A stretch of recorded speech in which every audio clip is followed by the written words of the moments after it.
Terima kasih Anda masih bersama kami di Jurnal Binus-Yan dan di segmen Talk with Binus-Yan. Kali ini kita akan ngebahas mengenai di balik layar film Darah Nyai yang akan tayang pada Agustus 2025. Dan sudah hadir di sini ada Pak Eki Imanjaya. Selamat sore Pak. Halo, selamat sore. Terima kasih sudah diundang. Iya, ini kesekian kalinya sebetulnya kita mengundang Pak Eki ya. Gak bosan-bosan karena kayak Pak Eki tuh gak berhenti gitu untuk gebrakannya. Kemarin habis ngebahas, ngebahas soal Susana, ya kan, film Susana waktu itu. Terus sekarang ngebahas lagi soal film. Emang passionate banget sama film ya Pak ya, ya kan?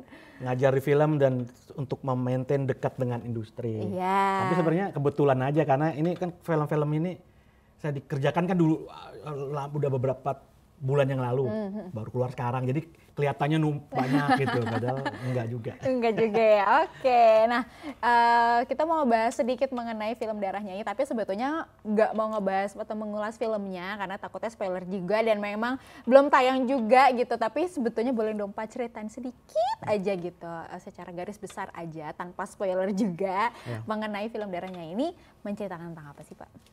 Ya sebenarnya trailernya udah ada di YouTube ya, tapi ringkasnya adalah ini sebenarnya slasher X mistis Nyi Roro Kidul. Jadi slasher itu ya yang penyiksaan-penyiksaan gitu ya. Jadi ceritanya itu di sebuah perkampungan di pantai selatan, ya saya Ratu Pantai Selatan. Itu seorang gadis si Rara ini dirasuki oleh sang nyai untuk membalas dendam karena ada kasus woman trafficking, pemerkosaan segala macam. Tapi mereka ini akan berhadapan dengan mafia ini yang dari mulai narkoba sampai segala macam yang tidak bisa dijamah oleh hukum gitu ya, karena mereka kuat gitu-gitu segala macam, sehingga nyai yang karena kejadiannya itu di Pantai Selatan, jadi laut marah gitu kan, laut marah. Sehingga judul bahasa Inggrisnya tuh waktu di JAV tahun lalu adalah The Rage from the Sea gitu. Jadi marah karena laut telah dikotori, laut marah laut selatan, sehingga masuk punya kayak kekuatan super gitu. Jadi sebenarnya in a way ini kayak superhero khas Indonesia gitu, sehingga dia ngejar satu-satu ya orang-orang yang tidak terjamah oleh hukum itu. Oke. Ini kalau misalnya mengangkat soal Nyai ya, Pantai Selatan tuh kayaknya emang banyak banget gitu angle yang bisa diambil gitu. Walaupun sosoknya ya cuma satu gitu lah ibaratnya kan, ya Nyi Roro Kidul kan berarti kan, betul, ya karena justru ya horor tapi bisa thriller juga ya, tadi bisa dibilang slasher ya Pak tadi. Slasher juga gitu. Ternyata bisa dikemas seperti itu, seperti ini. Nah, ini kan tadi ngelanjutin lagi bahwa ini sebetulnya filmnya ini ada isu-isu yang cukup relevan atau yang cukup relate tadi masyarakat, kayak tadi human trafficking, terus habis itu ada pemerkosaan, terus juga kekerasan terhadap perempuan dan lain-lainnya. Sebetulnya nih Pak, kenapa sih isu ini tuh masih aja diangkat gitu menjadi film gitu? Ya, kalau saya karena kan isu-isu ini kejadian-kejadian masih ada, cuman mungkin berapa banyak sih sekarang yang nonton TV atau yang baca koran, yang online gitu kan, juga lebih banyak melihat di medsos segala macam, dan mungkin salah satu yang efektif untuk awareness itu dari buat film. Dan orang lagi suka horor, jadi ketika isu ini dikemas dengan seru-seruan, serem gitu, horor, mungkin sambil menikmati horornya, sambil berpikir ini film ini apa ya kira ini ya, kenapa ya ini ya, kayak tadi kayak Kak Riana ngomong tadi, jadi kan berpikir. Ya.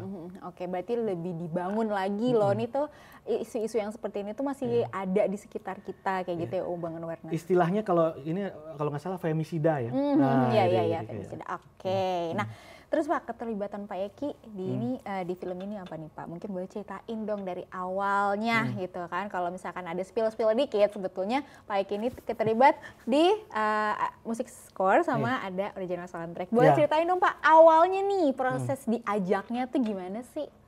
Kebetulan salah satu produsernya Hikmat Darmawan adalah teman lama lah gitu ya, udah lama kenal, dulu di Rumah Film dan lain-lain, di Dewan Kesenian Jakarta.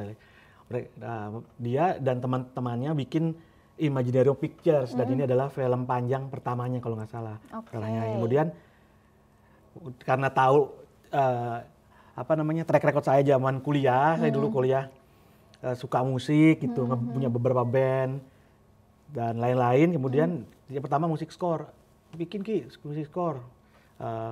Tapi butuh temen yang jangan sendiri. Ya akhirnya nyari temen lama zaman SMP, ya teman ngeband zaman SMP.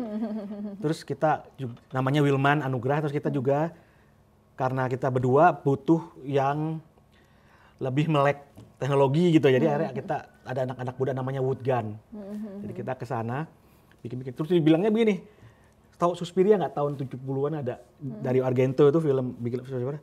Soundtracknya kayak Suspiria ketemu dengan horor jadul gitu Indonesia. Wah ya udah. Jadi kayaknya selama sebulan tuh di mobil lah, di Spotify lagunya Suspiria yang agak depresi gitu. Nah, begitu lagi di sela-sela itu, jadi kayak saya setiap weekend, Sabtu Minggu gitu, kalau cukup Sabtu aja gitu, datang ke markasnya Woodgun di Pondok Pinang. Ini kurang, nanti kita di email ya, di WA ya gitu. Terus saya datang buat, jadi tiap weekend, jadi ya insya Allah sih nggak mengganggu itu ya sebagai dosen gitu.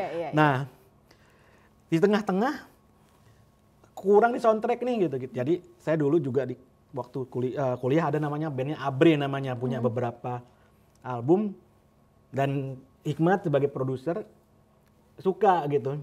Ini aja nyambung nih karena si Rara punya pacar dan mereka ada konflik-konflik itu. Gitulah, jadi kan tentang kegalauan, judulnya Fenomena judulnya. Udah ada di Spotify dan ada di YouTube. Oke, berarti awalnya diajakin jadi musik score dulu untuk apa? Untuk arrange musik score film Darah Nyai dulu. Akhirnya diskusi-diskusi, coba deh boleh akhirnya terlibat juga di film sebagai original soundtrack. Ya, berarti di dunia film iya, anak band juga iya ya Pak? Anak band iya. Ya relate banget berarti ya sama dunia entertainment ini. Hobi lah. Hobi, oke. Nah terus berarti ini lagunya udah lama ya, judulnya adalah Fenomena, betul ya, Fenomena gitu. Ini lagu ini bercerita tentang apa Pak? Lagu ini tentang percekcokan pasangan, ya, yang kok berantem mulu gitu kan. Terus apa yang harus supaya memahami fenomenamu, gitu. Harus berpikir untuk ngomongnya gitulah, biasalah dalam rumah tangga, dalam hubungan kan berantem. Nah itu cocok karena ada adegan-adegan di filmnya, tapi saya nggak mau spoiler banyak, yang ada ketegangan antara Rara dan pacarnya gitu. Oke, jadi tentang hubungan gitu ya. Iya, betul. Oke, mungkin hubungan. Aku yakin sebetulnya pasti sebenarnya ada banyak isunya sebetulnya, mungkin ditahan ya Pak. Nah, 21 Agustus mulai. Oke, karena takut jadi spoiler malah keterusan gitu ya. Tapi nggak apa, aku coba kulik lagi. Nah, ini kan tadi lagunya di band Abre judulnya Fenomena. Ini lagu berarti sebetulnya sudah lama. Iya, jadi waktu itu saya kuliah, tapi juga setelah lulus juga masih nongkrong di situ selama cukup lama gitu. Saya S2 juga di situ soalnya di UI ya. Dulu namanya Fakultas Sastra UI, sekarang FIB UI gitu kan. Jadi dan di Depok. Jadi saya sudah lulus nongkrong, termasuk 98 tuh kita main lagu-lagu plesetan sebenarnya yang lucu-lucu. Tapi lama-lama salah satu frontman kita itu namanya Sukri, dia makin lama makin dalam gitu kan. Lagu-lagunya tuh kalau Fenomena kan kayaknya dalam banget itu lagu tentang baper gitu kan. Kayak gitu. Jadi memang, dan itu yang paling siap. Karena kan kita bingung tuh, Bapak direkam lah udah lama, yang mana nih? Oh yang ada nih bisa di remaster nggak? Kita tolong. Gitu. Gitu yang ada. Proses remasternya berapa lama tuh Pak? Masa cepet sih, seminggu 2 minggu lah gitu. Oh, tinggal dibersihin, distortionnya. Ada itulah, anak muda tahu lah apps-nya atau software-nya gitu ya.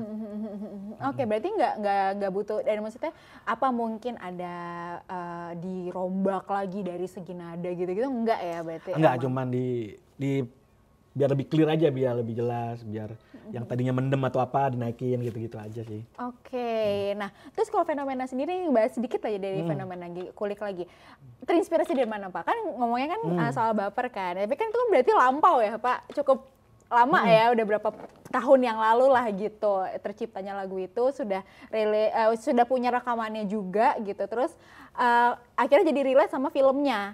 Tapi kalau untuk dulu nih terinspirasi dari apa Pak? Apa dari dulu anggota bandnya ada yang baper atau gimana? Mungkin ya, karena itu yang bikin. Jadi biasa gini, Sukri itu, Ahmad Sukri Fanani punya ide, dia udah punya lagunya, terus saya kan main keyboard di situ. Terus saya coba tambahin gitu. Jadi zaman dulu kan masih di studio gitu ya, latihan.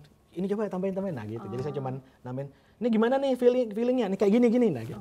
Jadi semuanya di kepalanya Sukri semua. Jadi saya tinggal maunya kayak gimana saya bagusin deh gitu. Oke. Berarti untuk latar belakangnya nggak tahu ya, karena dari idenya dari frontman ya tadi ya. Frontman, tapi itu kan memang kalau nggak salah 2010 ya lagunya. Oke. Lagu dari 2010, jadi udah lulus, udah apa? Nggak tahu nih jalan hidupnya penciptanya. Oke, mungkin zaman dulu mungkin ada perasa sakit hati, akhirnya kan tulis lagu. Kan biasanya kan kalau nulis lagu kan lebih gampang karena pengalaman sendiri kayak gitu kan. Ya, atau melihat orang lain, yang lainnya curhat, jadi kita iya. oh ini udah oke lah gitu. Oke. Nah, sebetulnya kan original soundtrack itu kan juga sebenarnya bisa dibilang item atau pendukung utama lah bisa dibilang gitu, karena jadi temennya film ya kan, kayak contohnya kayak gitulah gitu.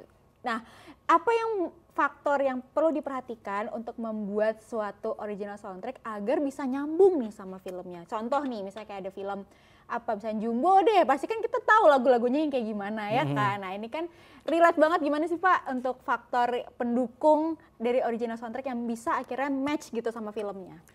Jadi kan sebenarnya soundtrack atau musik score dan yang lain-lain itu kan mendukung cerita dan storytelling. Jadi film itu nggak cuma cerita dan karakter atau acting, tapi semua elemen tuh, dari mulai gerak kamera, editing, semuanya tuh warna segala.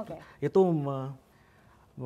mendukung ceritanya biar maju plotnya gitu kan, termasuk soundtrack. Nah, jadi yang pertama kali harus dilihat adalah apa yang dibutuhkan oleh filmnya, gitu kan. Filmnya tentang ini, ada tentang ada tentang human trafficking, tapi juga ada tentang hubungan yang lagi tensionnya tinggi gitu kan. Jadi cocok lagunya soalnya tentang itu gitu. Dan nggak cuman lirik lagunya, tapi soundnya kan dibikin di tahun 90-an, 2000-an awal gitu ya.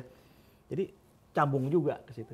Jadi harus dari situ dulu filmnya butuhnya apa nih, atau apa yang bisa dilakukan oleh elemen yang lain secara umum gitu supaya bisa mendukung itu film film secara umum gitu. Oke, berarti lagunya lama juga ya Pak ya kalau tahun 2010.